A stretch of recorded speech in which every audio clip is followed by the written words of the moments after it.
Mixties presents the Popcast. And I said to myself,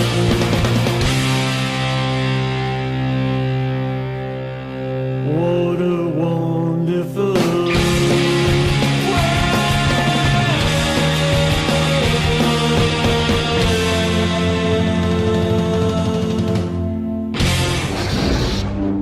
Everybody, my name is Brian Montgomery, and I'm coming at you from the Popcast Studios, presented by Mixtees.com. And I'm here with my brother and my partner and my friend, Mr. Shane Montgomery. Heyo. And again, this is Mixtees Presents the Popcast. So, thank you for joining us for our fourth week. I'm so excited to be on our fourth week of doing the Popcast. You know what's funny? Every time we do that thing where we like say it together, it reminds me of like those old Saturday Night Live episodes with where the Bears. Do you remember those? You know, Sorry, Shane, I'm not old enough. I'm sorry. Okay, we'll go back. But anyways, they were really funny. I'm a lot younger than you. Yeah. Taylor remembers. Taylor it, remembers, so apparently. Okay. That's good. So anyways, it was really great because it was George Wendt from Cheers, and a lot of times it was,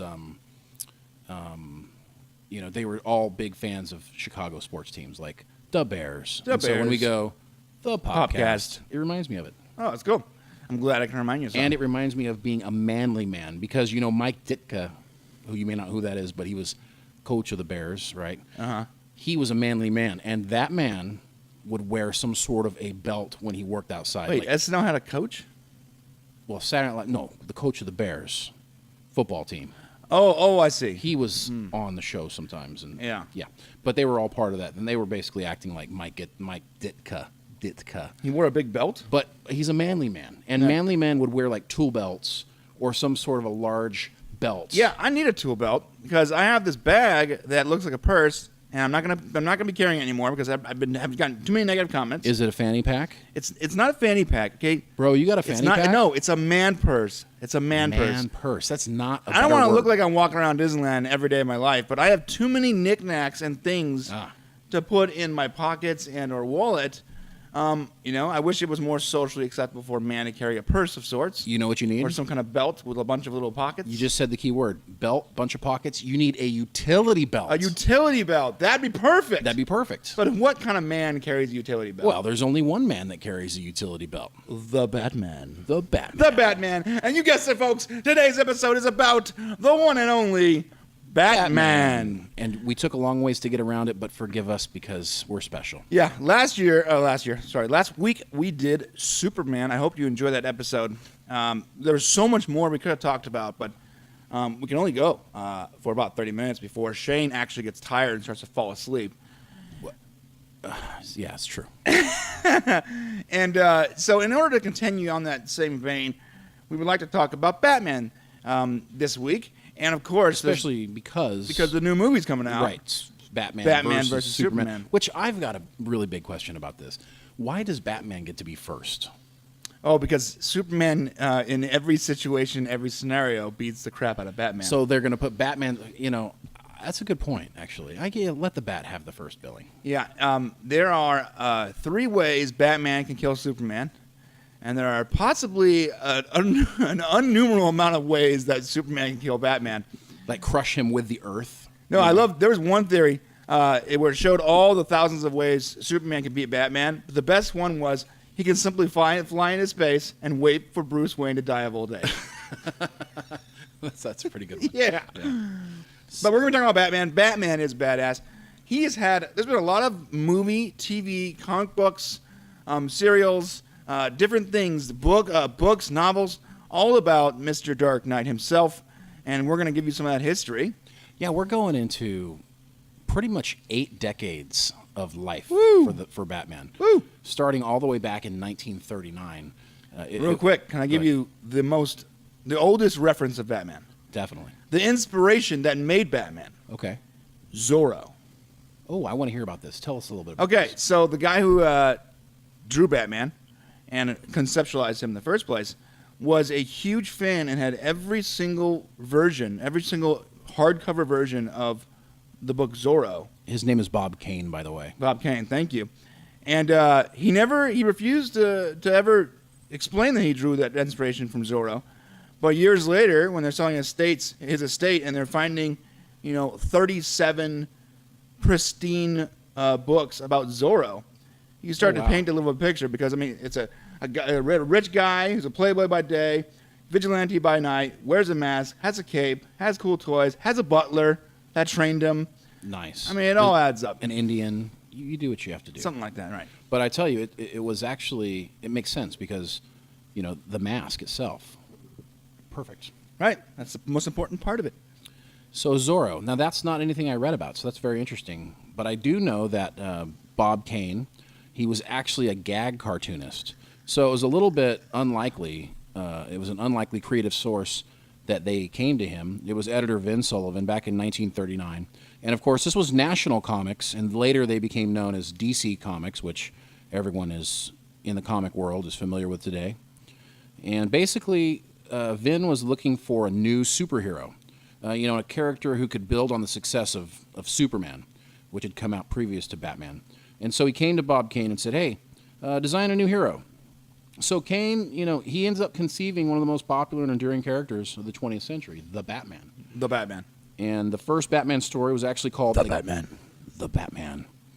The first, we should do that every once in a while, just throw. Just randomly say, The Batman. Yeah, I'm Batman. I'm Batman. Okay, that's good. Gotcha. I like that. Okay. The first Batman story, way back in 1939, it was called The Case of the Chemical Syndicate. The Case of the Chemical Syndicate. And it was written by Bill Finger. What a name, huh? What a name. Bill Finger. I have never met anybody else with the last name I can Finger. make so many jokes, but I'm going to stop right now. Don't do it.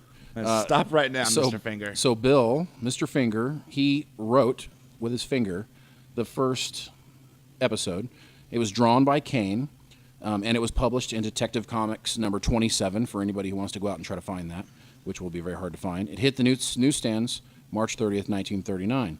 And basically, it was about Batman, but he was introduced as a boring socialite named Bruce Wayne. And he would end up, donning his iconic costume and became a ruthless crime fighter. The Black Cal of Death. Who beat on thugs with grim satisfaction. You have failed the city. And the original Batman stuff, you're killing me. That's awesome. The original Batman was actually pretty violent. And, there were a lot of incidents where Batman would be, fairly violent and kill thugs with machine guns and different things like that. Really? Machine guns? Yeah, and in fact, it was... Interesting, because Batman is famous for never using or liking guns. Well, it was actually one of those episodes where he used a machine gun, and the editor came in and said, Batman will never use a gun again, and he will never kill anybody again. That was the point that he tried to make. I don't think that ended up happening, but he didn't use guns. Throughout comic books, TV, animated shows, the movies, there has been the underlying theme of never killing. That's why they made this whole prison called Arkham Asylum just to put his most evil foes, because he will not kill. So when he does, it's a big deal. So when he does in the comic books kill, it's because there's no choice, or he's just so angry. Vengeance is the only option. Like when Robin dies, when one of the Robins die, he kills a couple henchmen trying to get to Joker. Okay, so you got to do what you got to do. You're mad. You got to do what you got to do, man. So tell us the origin story of Batman and how he became the Batman. The Batman. I think that's going to get old. Okay, so the Batman, when he was a child, is a very rich family, the Waynes, that basically control all of Gotham. They're like the Rockefellers, the Bushes, the Clintons. They're in politics, they're in business, they're rich and powerful. They're making it happen. They're going to see a theater as a family, his father and his mother. And on the way to their car, or wherever they're going, outside the theater, they get accosted by a mugger. And the mugger's like, yo, give me your money and your mama's pearls. And is that what he sounded like? I don't know what he sounded like. That's good. Probably more like a 1920s. Hey, give me pearls. Give me your pearls. Give me your mama's pearls. And Thomas Wayne is like, no. You can have my wallet, but you're not getting my pearls. So he goes to snatch the pearls off of his. There's many versions of this, but he snatches the pearls off Mama Wayne. And Papa Wayne decides to fight back, and they both end up dead on the ground. And the mugger decides that even though he's an evil bastard, he's not evil enough to kill a kid.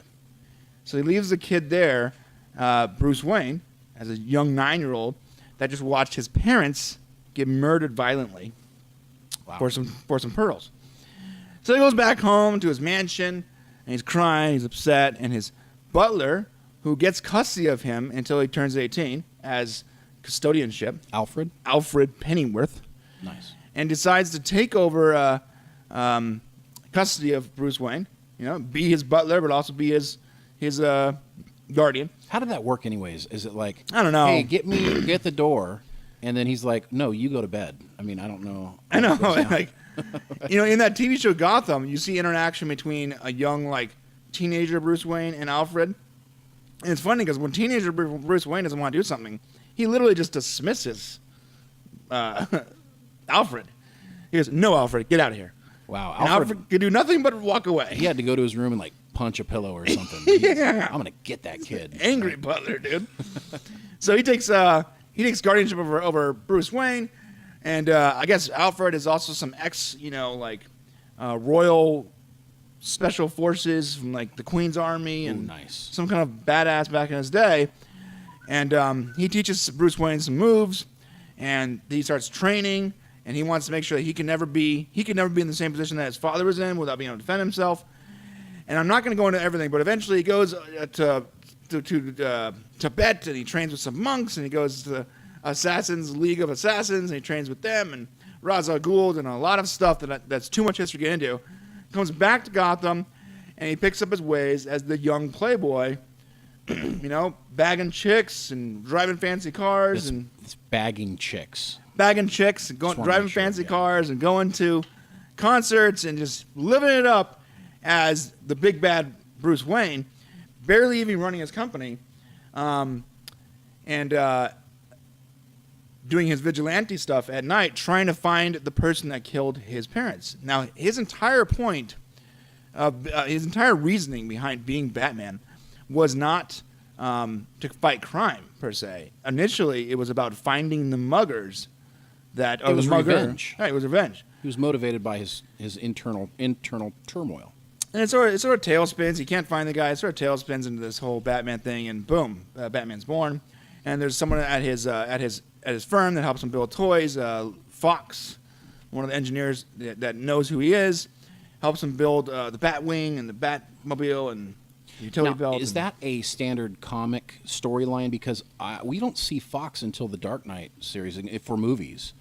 You don't actually see who makes these things. Right. In fact, I think they allude that it's Batman making these things right up until the Dark Knight series. Actually, they alluded that it was Alfred making those things. Is that what it was? In the Michael Keaton, George Clooney, Val Kilmer, those movies, they were always alluded to that Alfred was the guy behind the tech. I see. Okay. So even when Silverman, whatever her name is, the Batgirl, Oh, yeah. she walks up to the Bruce Manor and she's like, "Uncle Alfred, I want to help." And he's like, "I assumed you would like to help, my dear." Like the AI that is that's Alfred. right, yes. "I assumed you would like to help, my dear. I've already made you a suit." Yeah, he was And- prepared. And all these things, and please, go fight criminals. I'm dead, but you probably won't die. You are not trained in any way whatsoever, but here, take these sharp instruments and tools and go fight bad guys. But the idea sounded really good. Horrible. As like a 12-year-old child, I'm like, that is ridiculous. But you were a different 12-year-old child, I guess. so that makes sense. But in the comic books and in the animated series and the Dark Knight series in movies, it's more true to the comic books, where it's the guy behind it is one of the engineers that Wayne trusts at Wayne Enterprises that uses those resources of Wayne Enterprises to create just cool toys. And now I can't think of anybody but Morgan Freeman to be Fox. So Right. It totally makes sense. Right, yeah. He was actually perfect casting. He was great. In the show Gotham, it's a young African American man that actually looks sort of like Morgan Freeman if you were able to rewind time 50 years. But yeah, that's the background. Okay, so we gave you the introduction of Batman. In the 1940s, early 1940s, actually April of 1940, the dynamic duo was born. Uh-oh. And this was the introduction of... Sorry, the most irresponsible pairing of superheroes in the history of novelization of superheroes and crime fighters. Well, what's funny is he's talking about Robin, the Boy Wonder. Yes, it's And ridiculous. It is ridiculous, but here's what's funny. When they introduced Robin, sales actually doubled when Right. they introduced the Boy Wonder. Because the kids reading the comic books, the parents are buying it for their kids. They're 9-year-olds. They need something to put themselves in the shoes of one of the characters. Well, the editor actually told Bob Kane, listen, I'm only going to make you do this one time because I think it's a bad idea. It seems really irresponsible. Did he really? He did. And so but what happened was when sales doubled, he came back and he said, all right, I was wrong. We need to keep going. We're with going this to thing. continually. We need to just keep going. And of course, Robin, Dick Grayson, he was a circus performer. He was orphaned after a gangster murdered his parents. I like the circus performing part. It's like, okay, so he got some skills in the trapeze. Yeah, it makes sense He got with some what he's doing. acrobat skills right. or whatever. I like but how they he's thought that out. still a 11-year-old child He's a young guy. that you put in bright red, yellow, and green spandex and underwears, and you have him go fight criminals that have guns. Yeah. you It's gotta so do what you gotta do. irresponsible. It's Oh my irresponsible. Well, I'll tell you, after Batman teamed up with Robin, the tone of the stories changed. Remember we said that they were pretty grim and dark. And they actually became, like Batman was no longer a grim Avenger who talked to himself. Batman evolved into a lighthearted father figure who's basically Boom, pow, slam. Well, that's the TV show. But he traded wisecracks with his young partner.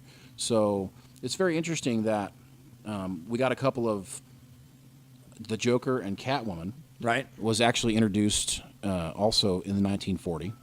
And it was actually in 1940 we talked about where they banned the gun thing and said Batman will not use a gun. Oh, yeah, because God forbid the 11-year-old has a gun when he's facing criminals that have guns. That would be even more irresponsible. Exactly. Now what's going on here? I'm sorry. But what's I interesting love is Batman, but I've always hated Robin for that reason. is it really? Because I feel like, I'm so glad that while Robin's not in this next movie, whatever version of Robin they will have in the movie will be an older Nightwing, the grown-up version of Robin, and not the 11-year-old child. I will be 100% honest and say that there is no version of Robin, and I've watched the TV series to the cartoons to the movies. I have never seen a version of Robin that I like. No, They're either. all terrible. They're all ridiculous. Although I will say the 1960s Robin is my favorite from the TV show, but we'll get there. So basically, in the 1940s, the tone changed a lot, and I'm thinking what happened. And this is actually my personal hypothesis: is that after World War II, people were just sort of tired of people dying. Millions of people died all over the world, and it just so the tone changed. And I think that there was more escapism after World War II, and so you saw Batman's tone change, and the Joker actually the stories became more fanciful. The Joker became less a sinister killer, and more a dangerous prankster. So At one point they called him the trickster. Remember that? yes, and Batman and Robin journeyed to ancient Rome, and they traveled all over the world. It was really people had been to these places, and so they were really making the lexicon match up to what was happening in popular culture at the time. I see. So it was very And interesting. then boom. Well, what's next? Well, in the 50s, you have Batman became Adam a West. science fiction. Not yet. No Adam West yet. But he became an unlikely science fiction star. So all of a sudden, Batman's fighting robots and space aliens. And what happened was, and this is also my theory because I couldn't find anything on it, but in 1953, War of the Worlds, the movie came out. And people were all about the sci-fi chapter that was stories. the age of sci-fi. Exactly. I just watched a special yesterday talking about the first sci-fi movie. I forgot what it was called, but it came out around that time in the 50s, and that sort of jumped off a whole era of super sci-fi. Like everybody was about sci-fi for a long period of time. The imagination was keen at that time, and they wanted Thankfully, to we're capture getting that. back to that. Yeah, it's 'Cause nice that would to have see. been that would have been great to grow up in that. Absolutely. So in the 1950s, you saw a lot of this transition, and a lot of things occurred. The Justice League was introduced. Batman and Superman had been honorary members of the Justice Society Justice of America Society, yeah. in the 40s, but it wasn't until 1952 that the mightiest team in the world was built, and they came together in a partnership to fight crime. So it was Really? 1952 when that first occurred. Oh wow! So The 1960s, as we start to transition more into Adam West. that we got Adam West, and that was in 1966. But in 1964, this is interesting. The sales of Batman and the Detective comics were actually sinking, and they were in danger of being canceled. Oh, wow. So editor Julie Schwartz, she said, you know what? Batman needs a new look. So it was at that time that they included a yellow oval around the bat on his chest. And they introduced the Batmobile, a new one, and a hotline to the police headquarters. So they actually killed off Alfred during that time and introduced Dick Grayson's aunt, Harriet, who came to live with Bruce and Dick. That was short-lived. For a period of time. It was. It led, though, that idea led into a campier version of Batman, which we got with the January 12th, 1966 debut of Batman featuring Adam West and Burt Ward. Remember Burt Ward being my favorite Robin. Burt Ward? His name was Burt Ward, was Robin's name. Wait. Is this the only Robins I know of? And I'm interested. That was the actor's name. Oh, okay. Ooh. Yeah. Adam West and Burt Ward were Burt the Ward, actors. yeah. Right. Now, why'd you like Burt Ward so much? I think maybe because he looked so much like what I thought Robin should look like. He was like the perfect looking Robin. And at the same time, him and Adam West really matched up well, and the campiness of the pows and the whams and look out. And it was just really fantastic. Yeah, I hated that series. You didn't like the TV series? No, I didn't. Not that I liked Adam West. I like Adam West in general. Right. But I remember when I was young, they played reruns of that. Actually, always during the day when I was home from school sick. That's when it would come on. That and Opie. What's that? Opie, Sheriff Andy. And, you're talking about yes, the Andy Griffith Show. Yeah, Andy Griffith Show, the old Batman series, and Addams Family would always come on during the day, and sometimes Lucille Ball. And I watched it, and I was always like, can we get to the Addams Family, please? Because it was always coming on before that. I was never interested whatsoever. So you like the Addams Family? Yes. Okay, so you went back that far. Well, I think part of the reason why is because in the 80s, there was Batman took a big turn. It was a lot less campy. Yeah. And you were a young guy in that was my time, yeah. In the early 80s, in the 80s. And you were a young guy in the early 50s. And that's not true. I mean, yeah, you set yourself up for that. I did. That was like I had that coming. I had to dunk that. But I had no choice but to dunk that joke. Okay, I was born in the 70s. Okay. So there was no Batman. Batman in the 70s was kind of very vague. So I was forced. I had this TV show from the 60s. Yeah, Adam West. But see, when you came in the 80s, now you had these wonderful new animated series that came out and all kinds of Super Friends. Great stuff that was happening where you could relate to Batman on a whole different level. So I loved the TV Batman, and I understand. And I loved the Michael.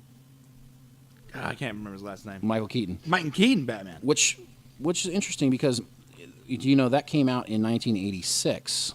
That's around. I'm sorry, 1989. And that's when I was like 9 or 10 You were years 9 years old. Yeah. I was at that premiere. Oh, wow. Yeah, I was actually. It was the first premiere I'd ever been to, and people were sitting in the aisles like breaking fire law procedures. Wow. You couldn't even walk out of the theater at the That time. movie made a lot of money. It was fantastic, and it ushered in an age of it came right on the heels of the Superman movies with Christopher Reeve, Right. and then you've got these great Batman. There were no good superhero things happening then. No, there really wasn't. Back then, the Superman movies and the Batman movies were great until the Batman movies started to go back to that campy style where that people didn't want anymore. Right. I think what the problem was, people have been trying, and since the Michael Keaton movie, they've been trying to get superhero movies right up until like 2002. They really struggled with it. And they struggled for like 20 years. Yeah, it was pretty bad. Yeah. I mean, do you know the TV show that was popular at that time was America's? Well, it was Great American Superhero, Great American Hero. He was the superhero who couldn't fly. Do you remember that TV show? I don't. He basically I'm sorry. I'm saying it wrong. I need to watch that now. Yeah, I'm gonna Google it. And it had the absolute most fantastic intro music.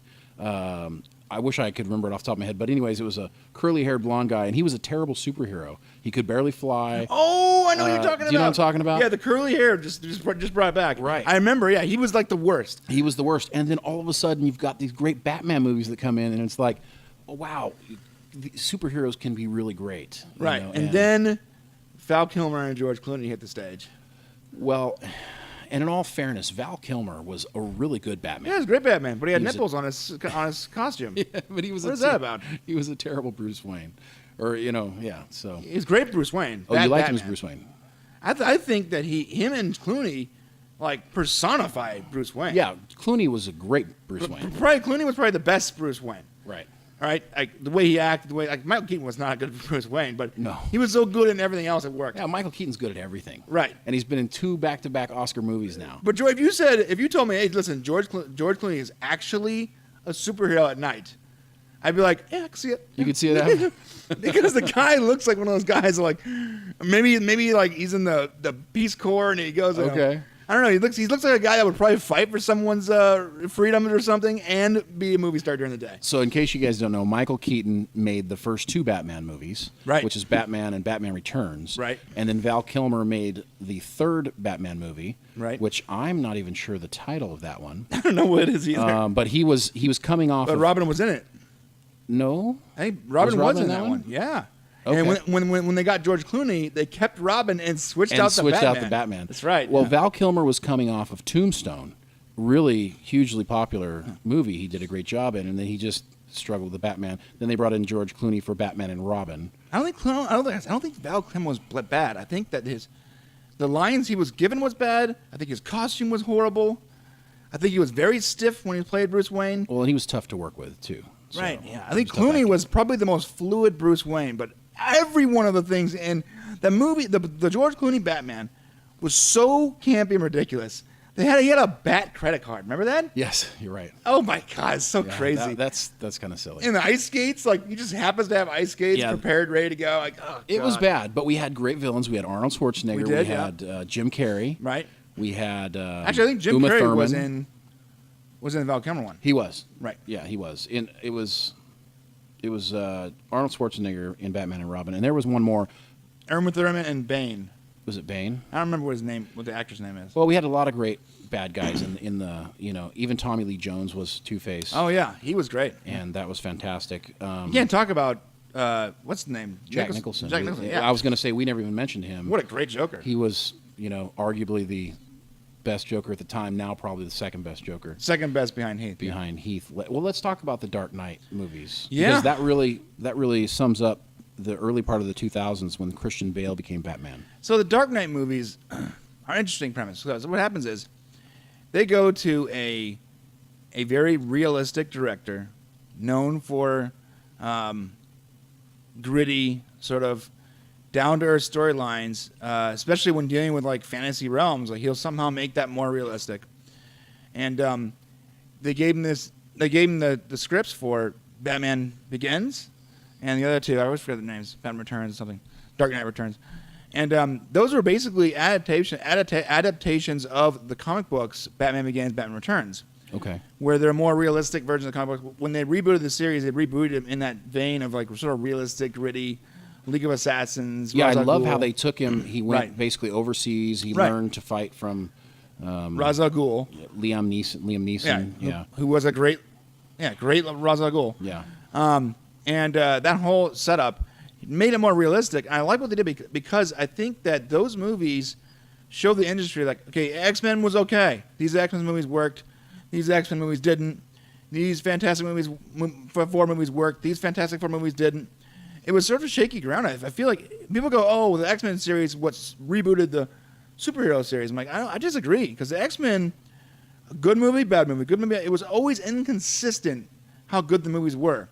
Again, with Fantastic Four, inconsistent. Fantastic Four 1 was good, 2 was not good. But then Batman comes out, and Batman shows that you can make this more than just a summer blockbuster, but a summer blockbuster franchise. And even though the 2 movies after that weren't as good as I think as the original one, except for Joker, they still made just a buttload of money because you have to. Now you're in this, you're invested in this franchise, and you just want to stick with it. And I feel like it brought back. In my opinion, it totally brought around. I think that the Batman series with Christopher Nolan brought along the whole superhero craze we have now, where almost anything that was a comic book story can be adapted to blockbuster gold nowadays. Okay. Yeah. No, it seems like they have that whole trilogy They thing figured it down. out. Yeah, they figured it out. Took them 5 X-Men movies to iron out the to kinks. do it. Yeah, well, I mean, it totally makes sense. In 2009, Batman Arkham Asylum video game became one of the best-selling and best-reviewed Just console games behind of all Mass time. Effect, yeah. One of the best of all time. It looks like there was a reset. DC Comics did a reset of Batman in We talked about 2011. last year, yeah. We talked about what was it? I'm sorry, last week we talked about the New 52. The New 52. A new, sleeker, a little more contained, not so vengeful Batman. A Okay. little more intelligent. And, so now we're coming into these movies. We've added Ben Affleck now as the Batman. And they're going to take on Superman, which is going to lead us into the Justice League, which I think really rounds out, 80 years of Batman. And it's just going to keep going. I got to say, man, I think this movie is going to do one of two things. It's either going to bomb the way Daredevil did, Wow. okay? It can't bomb that bad. Where it's going to have so much hype, it's not going to meet any of those expectations, and it's going to fall flat on its face, and you're going to start to see the end of the superhero fandom. Well, I hope that doesn't happen. I hope Right. it holds on just a little longer. Because this movie has to be good. I would be okay if this ended it, if it started falling off after the Justice League.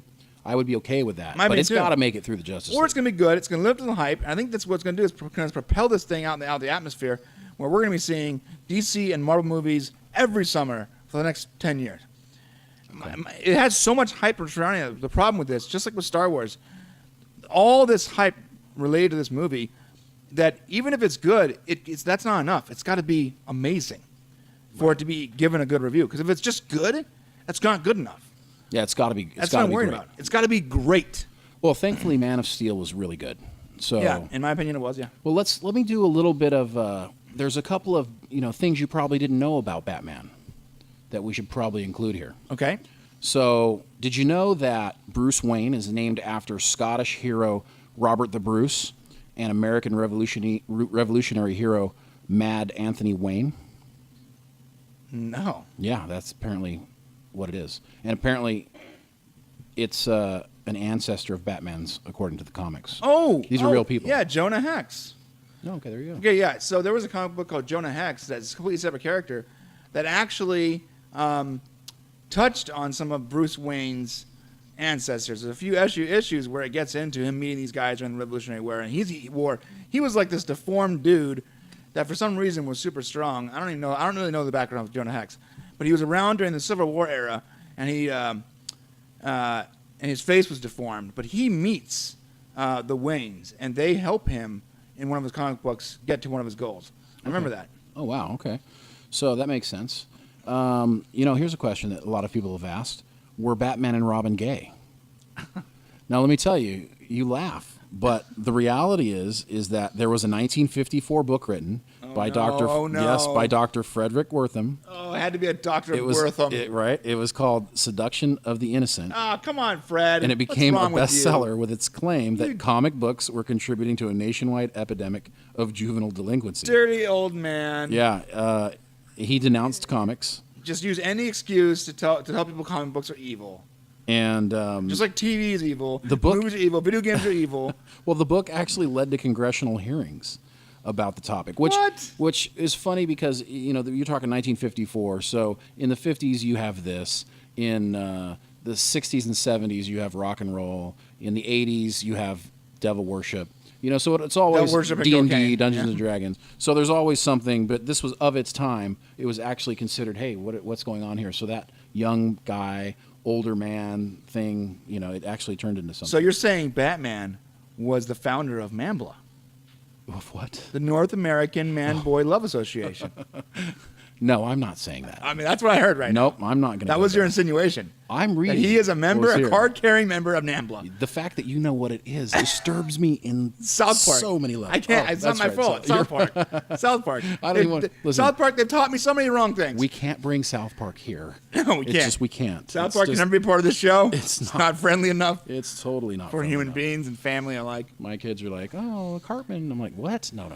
So, I think we've covered everything that we possibly could cover about Batman. The show I is think going so, on too. 40 minutes, and people are now turning their YouTube players off. I don't think so. They're pretty. This is pretty good stuff. Well, as soon as you said NAMBLA, I think that was pretty much it. They're still tuned in. Yeah. But before we go, I think we should do a listener email. Okay, absolutely. So, this is called. Let's call this letter. Your force is motivating. Uh-oh. It's from James Johnson. Johnson. Johnson. JJ. He's What's up, JJ? What's up, man? How you doing, bro? Okay, I don't Hey. know where we're going. with JJ. this. That's not right. Okay, so he's from Lexington, Kentucky, and this is what JJ from Lexington. this is what JJ writes. Hey, okay, guys, I wanted to say thanks. I tried everything to get my wife Linda to go see The Force Awakens with me. She kept insisting she would have nothing to do with those silly movies. So she came across the Popcast and your Force episode. And not only did she want to go see episode 7 after she listened to our episode, our podcast, but they just finished watching 1 through 6. Oh, wow. So he says, thanks, guys, and can you give Linda a shout-out? I'm so sorry. I'm very... my sincere apologies for having to watch 1, 2, and 3. Hey, Linda, I'm just going to... Hey, sorry, Linda. Linda, thank you for listening. Sorry, we did not endorse 1, 2, and 3. Here we go We again. disavow in all ways 1, 2, and 3 of the Star Wars franchise. Well, he gave us 4, 5, and 6, so we'll call it even. Yeah, I And we guess- got 7. We got somewhere to go. I mean, JJ and Linda must have been drinking a whole lot of wine during the 1, 2, and 3 to get to 4, 5, and 6. Well, yeah. Everybody's got their love of it. All right, well, JJ, Linda, thank you for the letters. I hope that other people can also send us letters at popcast@mixtees.com. That's right. POPCAST at MIXEDTWES.com. Popcast At mixtees.com. at mixtees.com. And how about if they want to catch us on Facebook or Twitter? You can get us on Facebook at Facebook/MixedTees, Twitter/MixedTees, basically everywhere at MixedTees. You can also find us on rawrant.com, mixedtees.com/blog, iTunes, Stitcher. I think we're on Zune still. Wow. All kinds of great platforms. The boys over at Raw Rant actually have an audio version of them up if you want to listen in your car. If you're listening to us on YouTube or on the blog, then you can catch us there. You can also find us at YouTube/MixedTees. So I am so appreciative that you've gotten to this point in the show and you've listened to us talk for this long. And I can't wait to do it next week. And I hope you come back next week to listen to us talk once again. Sounds wonderful. We'll be here. Thank you, sir. Have a great day. Great day.